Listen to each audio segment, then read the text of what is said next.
Karena keluarga itu penting sekali. Buat apa kita itu sukses kalau rumah tangga kita seperti neraka rasanya. Makanya itu, membangun keluarga yang harmonis adalah sebuah pesan di hati Tuhan yang saya ingin bagikan. Buka bersama dengan saya di Kolose pasal 3 ayat 18 sampai 25. Surat Paulus kepada jemaat di Kolose kali ini membahas hubungan antara anggota-anggota rumah tangga. Saya bacakan dulu. Ayat 18, hai istri-istri tunduklah kepada suamimu, sebagaimana seharusnya di dalam Tuhan. Hai suami-suami kasihilah istrimu, dan janganlah berlaku kasar terhadap dia. Hai anak-anak, taatilah orang tuamu dalam segala hal, karena itulah yang indah di dalam Tuhan. Hai bapak-bapak, janganlah sakiti hati anakmu, supaya jangan tawar hatinya. Hai hamba-hamba, taatilah tuanmu yang ada di dunia ini dalam segala hal. Jangan hanya di hadapan mereka saja untuk menyenangkan mereka, melainkan dengan tulus hati karena takut akan Tuhan. Apapun juga yang kamu perbuat, perbuatlah dengan segenap hatimu seperti untuk Tuhan dan bukan untuk manusia. Kamu tahu bahwa dari Tuhanlah kamu akan menerima bagian yang ditentukan bagimu sebagai upah. Kristus adalah Tuhan dan kamu hambanya. Barang siapa berbuat kesalahan, ia akan menanggung kesalahannya itu karena Tuhan tidak memandang orang. Keluarga itu kan kompleks ya. Hubungannya bukan hanya satu sisi, tapi segala arah. Jangankan tambah anak, suami istri berdua aja bisa komplikasi. Makanya itu membangun keluarga yang harmonis itu susah-susah mudah. Mudah kalau kita buat gampang. Kalau kita libatkan Tuhan, tapi jadi susah kalau kita mengandalkan kekuatan dan hikmat sendiri. Di sini banyak orang gagal dalam menjalin hubungan dalam rumah tangganya. Saya ingin sekali keluarga Saat Teduh, selain kita ini sendiri juga adalah keluarga rohani, tapi saya ingin dan saya rindu agar keluarga Anda diberkati. Dan episode yang sekarang Saat Teduh bersama ini akan mengurapi rumah tanggamu. Firman itu kan memandikan, firman itu menghapuskan yang salah, yang kotor, yang najis. Firman itu menyucikan. Saya berdoa supaya pesan Tuhan sekarang ini akan mengupgrade hubungan Anda satu dengan yang lainnya. Dan juga supaya bisa mendatangkan hadirat Allah. Kalau pertama-tama kita baca tadi, waktu kita baca seluruhnya tadi, istri, suami, bahkan bukan hanya anak, sampai ke hamba, pegawainya, atau pembantu rumah tangga. Semua dilibatkan dalam kehidupan rumah tangga. Saya kasih aja poin-poinnya. Lebih dulu, agak early di awal-awal, nanti lalu saya ajak kita untuk melihat bagaimana poin-poin itu ternyata sudah ada di dalam ayat-ayat. Ya, yang pertama tulis dulu, bagaimana kita bisa membangun keluarga yang harmonis. Satu ini nggak bisa dinego, jadikan Kristus Tuhan dan pusat keluarga. Jadikan Kristus Tuhan dan pusat keluarga. Kita baca ulang ya, tapi kali ini kita menemukan hubungan Kristus dengan family. Waktu kita baca pas dari Tuhan Yesus, kalau kita mau happy, benar-benar happy yang sejati, bukan happy-nya dunia yang semu ini, tapi kalau kita mau mengalami berkat-berkat Tuhan di dalamnya, harus jadikan Tuhan Yesus kepala. Meskipun kepala keluarga, kepala rumah tangga itu suami, tapi kepala suami dan laki-laki adalah Tuhan. Kita harus jadikan Tuhan itu tuan atas rumah tangga kita. Jesus must be placed above all else. Yesus harus ditaruh di atas segala sesuatu. Dan Yesus harus jadi pusatnya. Jesus be the center of the family. Yesus di atas, Yesus di pusatnya. Yesus di tengah-tengah keluarga, dan Yesus adalah plafonnya. Kalau kita melakukan itu, niscaya pastilah keluarga kita diurapi. Coba sekarang kita lihat hubungan Kristus dengan family. Baca sekali lagi ya. Hai istri-istri, tunduklah kepada suamimu. Lalu ada kalimat berikutnya, sebagaimana seharusnya di dalam Tuhan. Ini nggak possible. Nggak mungkin kita bisa mencapainya kalau bukan karena Tuhan yang menolong kita. Apalagi zaman sekarang ini emansipasi. Apa-apaan tunduk. Gerakan feminis mengatakan, kami setara dengan laki-laki. Iya, ini nggak bicara tentang superioritas atau inferioritas. Tapi ini bicara tentang tatanan Tuhan. Ini bicara tentang desain atau desainnya Tuhan sejak ciptaan. Lihat ya hubungannya, hai istri-istri tunduklah kepada suamimu sebagaimana seharusnya di dalam Tuhan. Hai suami-suami, kasihilah istrimu dan janganlah berlaku kasar terhadap dia. Hai anak-anak, taatilah orang tuamu dalam segala hal. Karena, lihat itu, karena itulah yang indah di dalam Tuhan. Tuhan lagi. Hai bapak-bapak, janganlah sakiti hati anakmu supaya jangan tawar hatinya. Hai hamba-hamba, taatilah Tuhanmu yang di dunia ini dalam segala hal. Jangan hanya di hadapan mereka saja untuk menyenangkan mereka, melainkan dengan tulus karena takut akan Tuhan. Tanpa takut akan Tuhan, mudah mencuri kalau tidak ada sepasang mata yang melihat atau CCTV. Karena manusia itu makin hari makin bobrok moralnya. Semua ini nggak bisa terjadi, semua yang Tuhan firmankan nggak bisa digenapi, kecuali kalau kita bersandar pada Tuhan Yesus. Karena takut akan Tuhan, maka kamu akan melakukan semuanya itu bukan untuk menyenangkan manusia. Apapun juga yang kamu perbuatlah dengan segenap hatimu. Lihat tadi, seperti untuk Tuhan. Tuhan jadi patron modelnya. Kalau keluarga kita mau bahagia, role modelnya siapa dulu? Karena zaman sekarang ini zaman edan. Yang namanya patron keluarga itu berubah-ubah. Seenak gua. Tergantung siapa yang bicara. Semua disesuaikan dengan keinginan manusia. Sudah nggak ada lagi patokan. Tapi di sini dikatakan apapun juga yang kamu perbuatlah dengan segenap hatimu seperti untuk Tuhan. Dan bukan untuk manusia. Kamu tahu bahwa dari Tuhanlah kamu akan menerima. Wow, ada kata dari Tuhanlah kamu akan menerima. Keluarga itu bisa betul-betul harmonis, bahagia, dan mengalami Tuhan di dalamnya. Bahkan mengalami penggenapan janji. Kalau kita itu mengakui bahwa Tuhan itu sumber segala sesuatu di dalam family itu. Kamu tahu bahwa dari Tuhanlah kamu akan menerima. Dari Tuhan kamu akan menerima. Bagian yang ditentukan bagimu sebagai upah. Kristus adalah Tuhan. Lihat itu. Kristus adalah Tuhan. Dialah majikan. Dan kamu adalah hambanya. Kecuali kita mengakui bahwa dialah majikan kita, sangat mudah seorang ayah abuse, seorang laki-laki abuse istrinya. Kita bisa main kasar, KDART, kekerasan dalam rumah tangga. Ya. Bisa aja terjadi karena dia merasa dia yang memiliki. Tapi kalau dia mengakui bahwa istrinya itu adalah putrinya Tuhan Yesus, dia nggak akan ngawur. Itu titipan. Atau sebaliknya juga sama. Wanita juga bisa loh abuse suaminya, bisa kurang ajar. Kalau dia nggak bisa melihat bahwa suaminya itu adalah perwakilan Tuhan, dia bisa berani naik ke kepala. Ya, dan juga anak-anak kecil yang biasanya paling gampang dilecehkan. Tapi kalau kita menyadari bahwa mereka semua adalah titipan ilahi, kita nggak berani. Apalagi anak-anak juga harus tahu orang tua itu kan sementara. Kalau sama-sama sehat biasanya papa mama dulu yang meninggal dunia. Nggak selama-lamanya loh mereka punya ayah ibu. Kita itu harus menghargai dan menghormati mereka. Kristus adalah Tuhan, dia adalah majikan. Dan kamu adalah hambanya. Tadi kita baca ya, sekilas semuanya ya, dengan cepat kan. Waktu saya bacakan yang pertama kali tadi kan hanyalah lalu lintas, lalu lalang begitu saja. Tapi waktu saya sudah kasih poinnya, kita melihat ternyata hubungan Tuhan itu erat dengan keluarga yang bahagia. Nggak bisa dipisahkan. Namanya a good family, a godly family, atau keluarga yang takut akan Tuhan, keluarga yang diberkati, itu nggak bisa jauh-jauh jatuh dari pohonnya. Pohonnya Tuhan Yesus, buahnya keluarga yang harmonis. Kalau kita mau punya keluarga yang excellent, maka tidak bisa tidak, kita harus sengaja setiap hari, setiap saat, dari waktu ke waktu lebih sengaja lagi, jadikan Kristus Tuhan atas keluargamu. Dia menjadi pusat atau center of the family.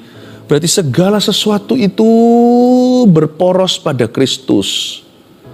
Kalau kita mau membuat keputusan, bukan ngeroh sih, dengar suara Tuhan, tapi kita harus nurut sama firman, karena firman ini guiding light, pelita bagi kaki keluarga itu, dan terang bagi jalan mereka. Bukan berarti melulu ngomongnya tentang kerohanian. Enggak sih, keluarga itu harus apa adanya. Kadang-kadang bisa saja on the lighter side, waktu hati dipenuhi dengan humor, tertawa, bercanda.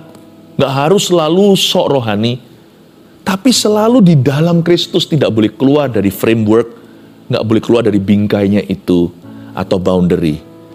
Perbatasannya adalah perkenanan Allah. Di luar itu kita nggak boleh nyerempet ke dosa. Bahkan keluarga yang sama-sama pelayanan itu lebih hoki lagi kata orang dunia. Lebih diberkati, kenapa? Karena mereka itu punya common interest. Mereka punya kesukaan yang sama. Bisa bayangkan nggak? Ayahnya pelayanan, ibunya juga sama, anak-anaknya. Jadi bicara mereka seputar perkara-perkara Tuhan. Mereka bisa saling sharing. Terjadi apa dalam pelayanannya di dalam gereja yang saya gembalakan, Gereja Mawar Syaron Tercinta. Ada juga yang papanya seorang CGL atau cell group leader. Anaknya juga sama, tapi di youth atau di children ministry-nya atau di pelayanan anak-anak.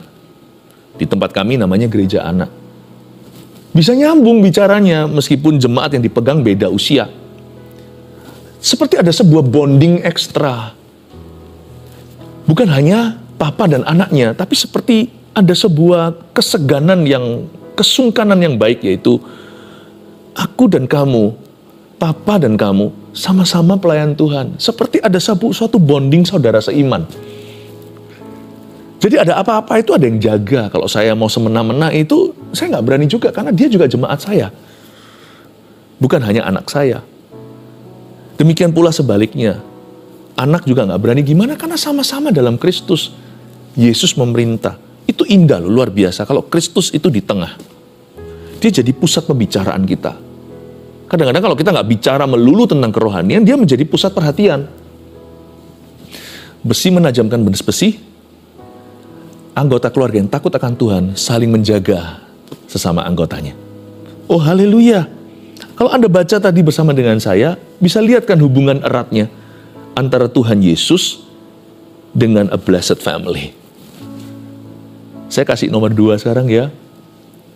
Gampang kok, ini praktis untuk diikuti. Apa yang saya sampaikan ini applicable, aplikasi.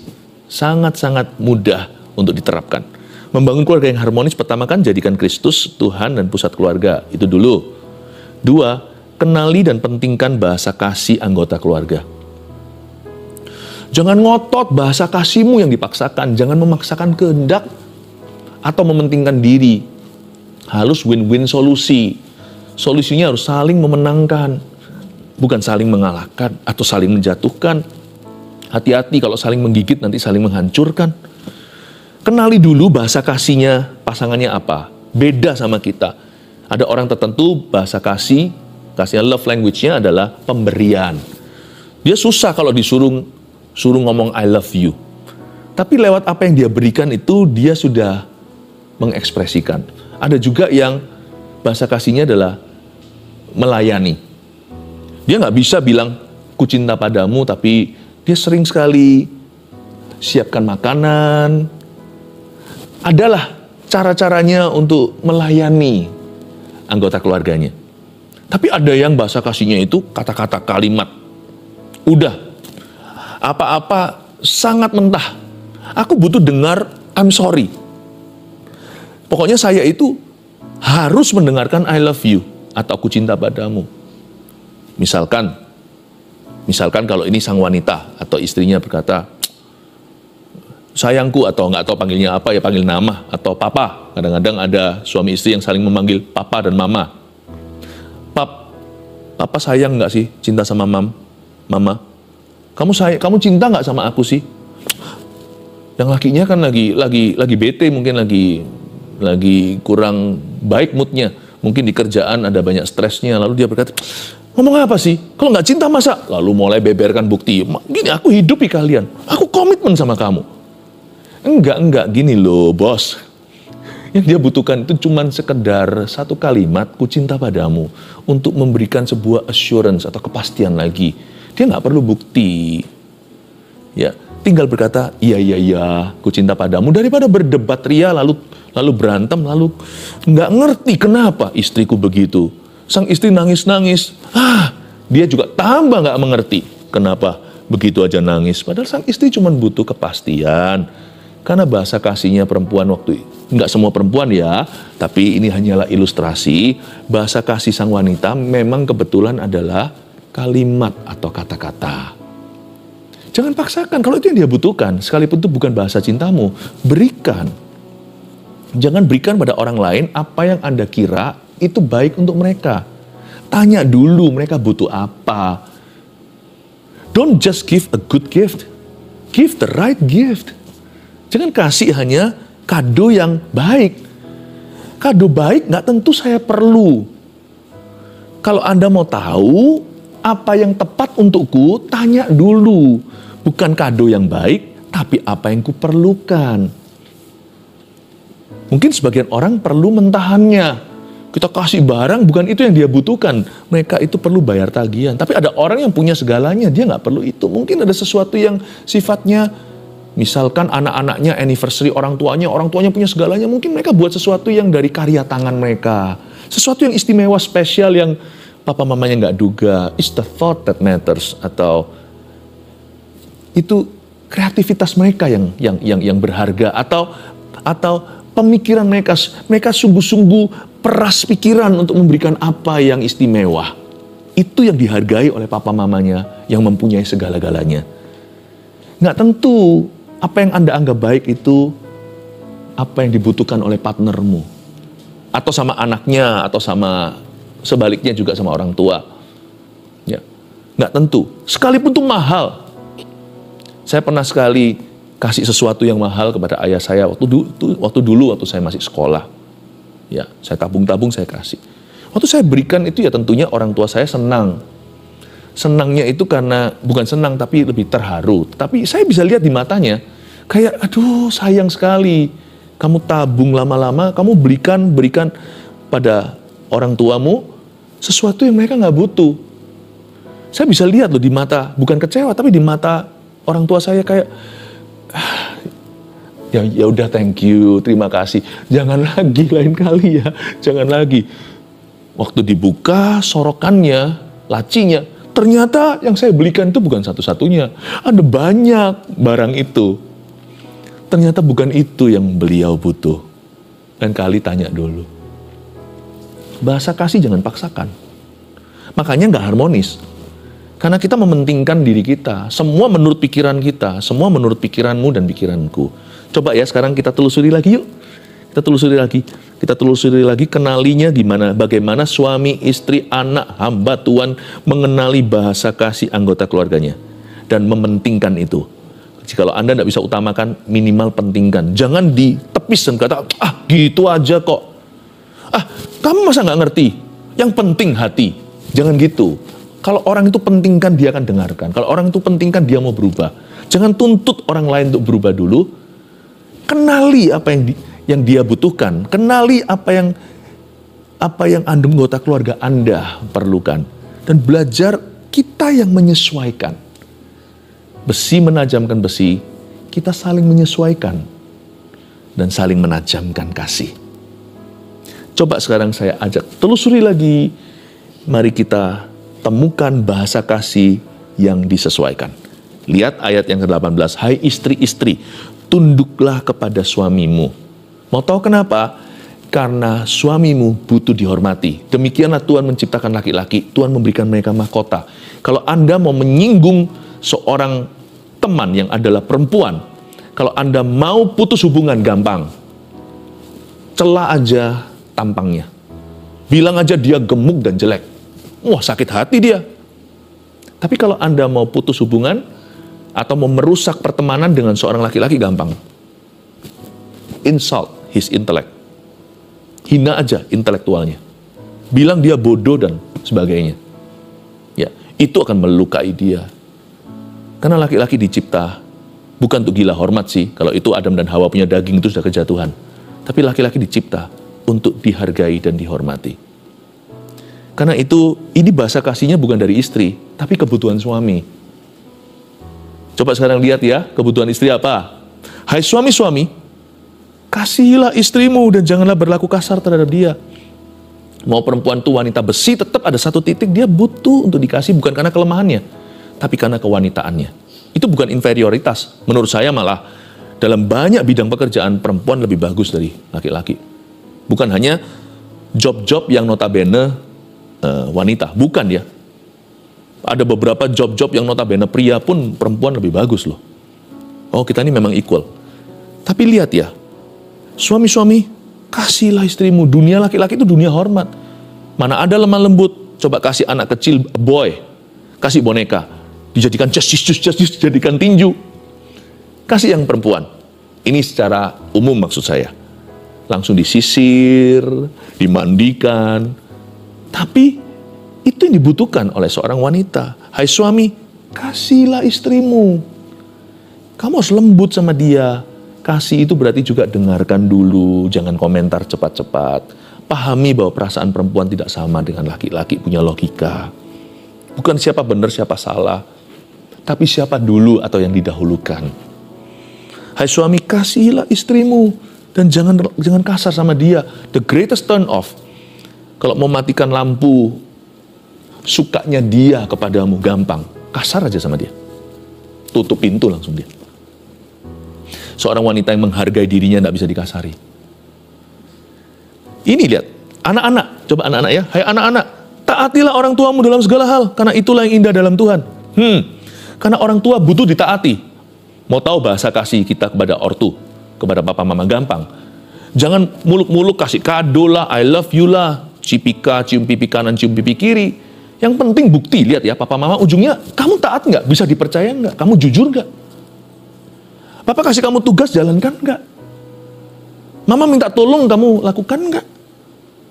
Orang tua itu butuh ditaati. Waktu kecil anaknya, mereka masih toleransi. Tapi waktu semakin dewasa, tuntutan mereka pun bertambah. Mereka maunya satu.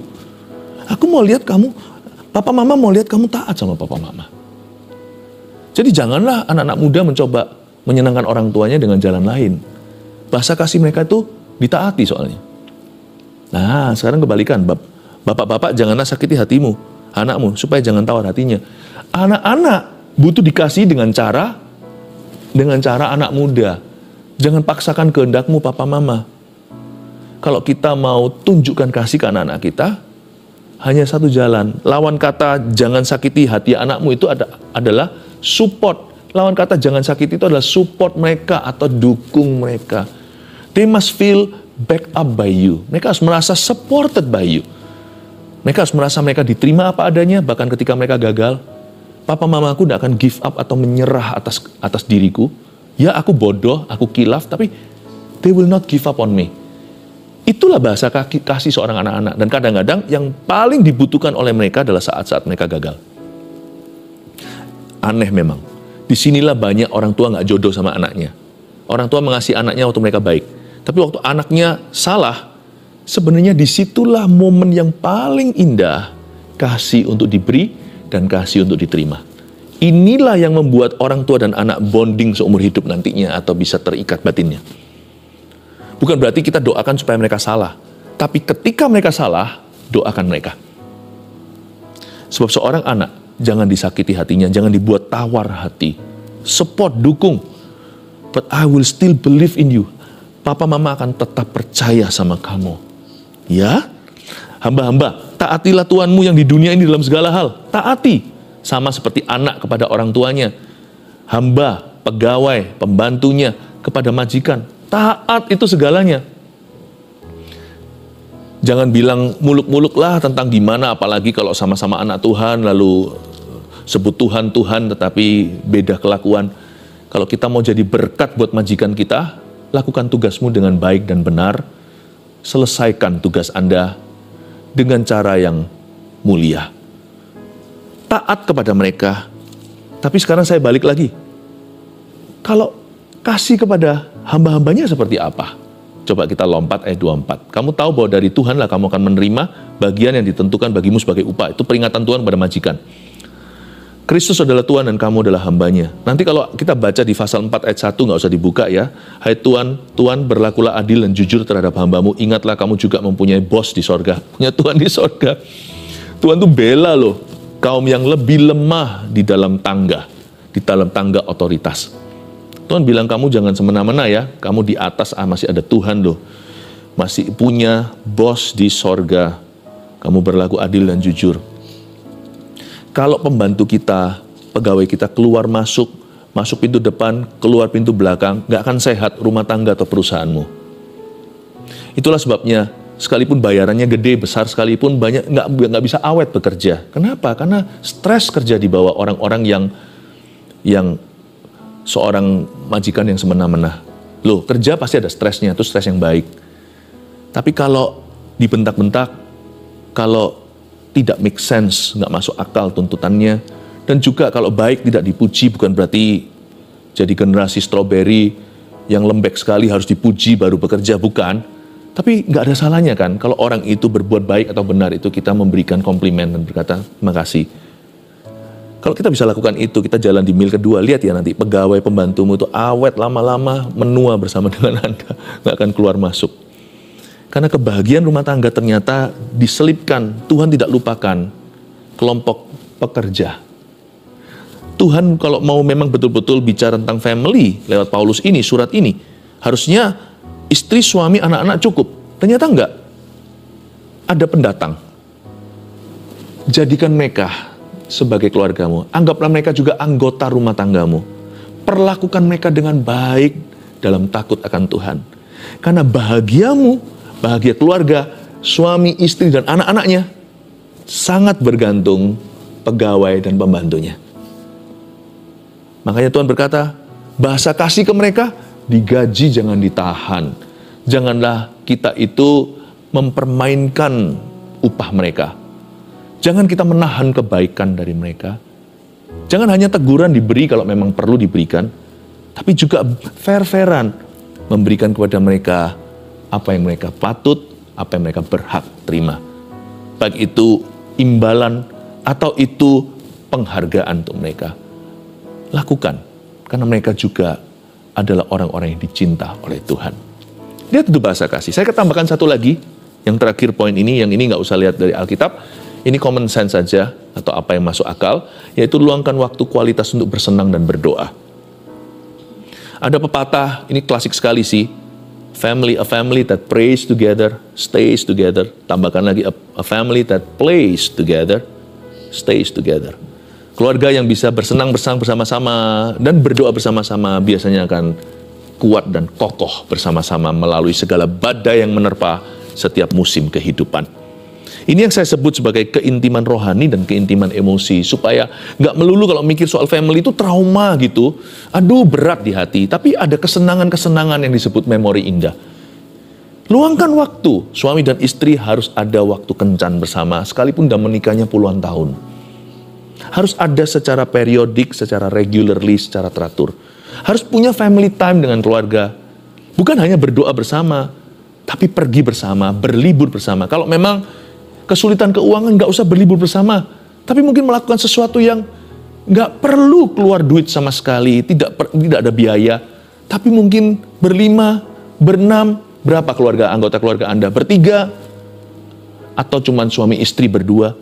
Punya waktu kualitas, tidak harus mahal. Siapa bilang money can buy everything, uang bisa membeli segala sesuatu? Tidak. Ada hal-hal tertentu yang kita bisa enjoy di alam semesta secara free dari Tuhan dan pencipta kita. Kalau Anda mau menggunakan itu bersama dengan keluargamu, fokus satu dengan yang lainnya, bersenang-senang bersama, saya rasa keluarga ini akan semakin kokoh di hari esok, akan semakin tahan di masa depan. 3 poin ini, catat baik-baik. Membangun keluarga yang harmonis, ada 3 tips dari saat teduh bersama hari ini. 1, jadikan Kristus Tuhan dan pusat keluarga. 2, kenali dan pentingkan bahwa bahasa kasih anggota keluarga. 3, luangkan waktu kualitas untuk bersenang dan berdoa. To pray and to have fun. Saya percaya keluarga kita pasti akan diberkati oleh Tuhan. Haleluya.